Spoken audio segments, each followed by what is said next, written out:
Hi guys, ಹೇಗಿದ್ರೆ ಎಲ್ಲರೂ? ನಾನಂತೂ ಚೆನ್ನಾಗಿದ್ದೀನಿ. ಇವತ್ತೇನಿದೆ ಗೊತ್ತಾ? ಹನುಮಂತ ಜಯಂತಿ ಇದೆ. ಹನುಮಂತ ಜಯಂತಿ ಸೈಕಾಗಿ ಮಾಡಿದರು. ಟ್ಯಾಕ್ಟ್ರ್ ಮೇಲೆ ಅದ್ದೂರಿಯಾಗಿ ಕುಳಿಸಿದ್ರು. ಮಸ್ತಾಗಿ ನೋಡಿದೆ. ಟಮಟೆ ಎಲ್ಲ ಸೈಕಾಗಿ ಬರೆಸ್ತಾಯಿದ್ರು ಗಾಯ್ಸ್. ನೀವೇ ನೋಡಿ ಹೆಂಗಿತ್ತು ಅಂದರೆ ಟಮಟೆ.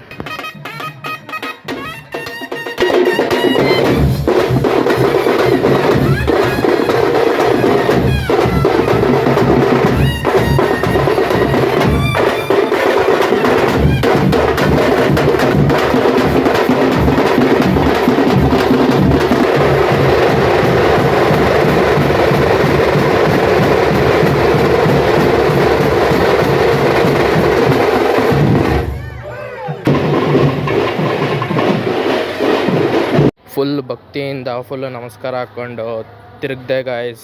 ಪ್ರಸಾದ ತಿನ್ನೋ ಕಡೆ, ಊಟ ಮಾಡೋ ಸೈಡು ಫುಲ್ ರಶ್ ಇತ್ತು ಗಾಯ್ಸ್. ಹೆಂಗಿತ್ತು ಅಂದರೆ ರಶ್ಶು ನಿಜ.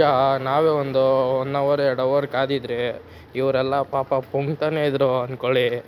ಊಟದಲ್ಲಿ ಏನು ಹಾಕಿದ್ರು ಅಂದರೆ ಬಿಸಿಬೇಳೆ ಬಾತು, ಸ್ವೀಟ್ ಅನ್ನ, ಮೊಸರನ್ನ ಹಾಕಿದ್ರು ಗಾಯ್ಸ್. ಮಸ್ತಾಗಿ ತಿಂದ್ವಿ ಎಲ್ಲರೂ. ಇನ್ನೆಲ್ಲರೂ ಮನೆ ಕಡೆ ಕಲ್ಸ್ಕೊಂಡ್ರು ಗಾಯ್ಸ್. ನಾನು ಕಲ್ಸ್ಕೊಂಡೆ ಮನೆ ಸೈಡು. ವ್ಲಾಗ್ ಚೆನ್ನಾಗಿತ್ತು ಅಂದ್ಕೊತೀನಿ. ಸಿಗೋಣ ನೆಕ್ಸ್ಟ್ ವ್ಲಾಗಲ್ಲಿ. ಬಾಯ್.